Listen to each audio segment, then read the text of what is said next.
that guy is so afraid of COVID that he's unwilling to accompany his daughter to her back surgery. He's also unwilling to drive his other daughter off to school in a different state. And he's frustrated with kids that want to return to school in person. That same guy. This is the episode of Kody's hypocrisy. There's a lot to get into here, mostly about Kody, but I do want to talk about Truly. All right, so you have an 11-year-old that finds out that her parents are getting divorced. And she finds out in kind of a chaotic way. Truly is emotional at first, but she talks about it with her mom, Christine, and seems to regulate. She comes across pretty stoic and sort of deliberate as she talks about the divorce and what it means to her. And I think some people look at it and go, okay, well, that's because Truly is stuffing her emotions. I think others might look at it and go, well, that's because she doesn't care about Kody and divorce doesn't mean anything to her because she never had that much of a relationship with Kody and she's excited to move to Salt Lake City. Here's what I think. I don't think Truly she doesn't know what it will mean for her life yet.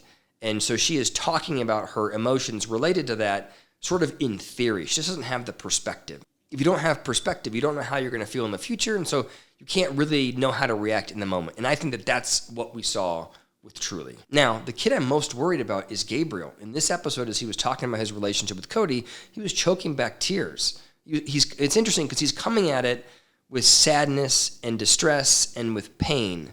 But when Kody talks about Gabriel, he's coming at it from a place of anger and frustration, right? Kody has his back up. He's in fight mode. And all Gabriel wants is to be cared for. And I understand where the conflict comes from, right? Like Gabriel feels like Kody is mistreating his mom, and he feels like Kody is not operating consistently as it relates to the COVID guidelines. He thinks it's damaged his family. And Kody feels disrespected by that perspective. Obviously, everybody agrees with Gabriel, but even if you don't, Kody's action should be to have a conversation with Gabriel and to keep having that conversation until it's resolved.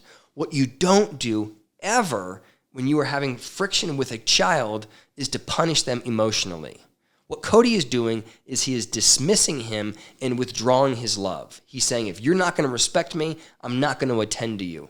I'm going to withhold my affection, which in my opinion is the exact opposite of what needs to happen. I believe kids really just need to feel unconditional positive regard. They need to feel like their parents are their fans. They need to feel like they're loved no matter what.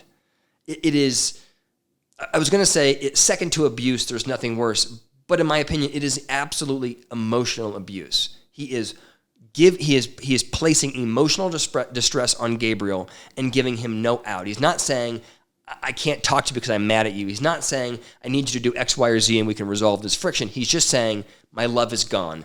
Deal with it. It's very abusive. And that brings us to my favorite part, which is Kody officiating the wedding. I should do a live stream because as I'm watching, the rate of negative thoughts I have about Kody while he is driving to the wedding and preparing for the wedding and officiating the wedding, it's like nonstop. So I'm just going to try and let me just share my perspective. The first is it bothered me, I just think it's telling that he was not prepared to officiate the wedding until the very last minute, right? It's like it was a day that was important for somebody else, and Kody just kept procrastinating. And I know that he thought to himself, "Oh, I can tap dance, I can make it happen. I'm charismatic and whatever." But if you think about that, what he's essentially saying is, I can put in minimal effort and rely on my natural gifts to get through this, versus thinking to himself, this is an important day for somebody else. I'm going to make sure that there is no error. I'm going to make sure that I do my very best for these two people that trust me with their special day. So that's the first thing. And then comes his actual speech. Dearly beloved, welcome. Brian and I have known each other for about 25 or so years, and we've been dear friends for 10, 15. Are you nervous? A little bit. You should be, I am. Dearly beloved, if Brian and Judith would have ever heard me do a sermon, they would not have asked me to do this. I get extremely creative. I think Kody got up there and he liked the spotlight. I think that's why he likes to officiate. And he made that marriage more about the officiant than the people that were actually getting married. And then when he's interviewed, Kody says, you know what I liked best about the whole wedding was introducing the bride and the groom, because the bride wanted the husband's last name. So in Kody's mind, this is going to be a successful marriage because we don't have any of those independent women like I got back at home. Sure, it's weird that he has this judgment about whose name the wife should take, but whatever. What's interesting is that he believes that that's a proxy for whether or not the wife is submissive enough to make it a successful marriage. As if that's the key for a successful relationship. Submission. And then it's smash cut to Kody dancing. And I thought it was a lot of things. My first thought, if you had to embody narcissism in a dance, that was it, right? It's this grandiose, he's a single guy out there taking up so much space on the dance floor. And I don't believe it was because it was just him in the center of a circle for a moment. I think that is how he dances, right?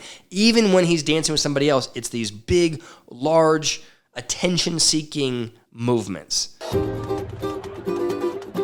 It looked selfish to me. And then you see how close he is to so many people. He can talk till he's blue in the face about how the curve was in a different place with COVID when he went to the wedding than when Isabel was getting her back surgery done. But if you get your face next to that many people for that long, you are at risk. Versus wearing a mask, by the way, no mask, versus wearing a mask and taking your daughter to surgery. Is he out of his mind? And then he has the audacity to go to the camera and go, Christine needs to look in the mirror. And he accuses her of gaslighting him. By the way, Kody keeps misusing the term gaslight. It comes from a movie back in the 1940s, I think called Gaslight, where a husband creates distress in his wife and then calls her crazy for getting distressed. That's what the show's about, right? So gaslighting is when you act when you create distress in somebody else and then blame them for getting distressed. That's what Kody's doing. If anybody's doing it, Kody's doing it. He's acting like an asshole, and then when the people around him, Christine, want a divorce, Kody says, this is your fault. Look in the mirror. This is your independence. This is your selfishness, right? That's gaslighting. It was a crazy episode. Kody's crazy. Let me know what you think in the comments below. Oh, and I should tell you, so this week I got COVID. I hope you can't hear it in my voice, but I got COVID, so I had more time in front of the TV than usual. I started watching 90 Day Fiancé. So if you like that show, I'm going to do some reactions to it. Hit the notification bell so you know when those come out, because I don't know if the algorithm will trigger you to get these videos because they've, as of late, been all about sister wives. So hit the notification bell, subscribe, all those things. Thank you so much for listening.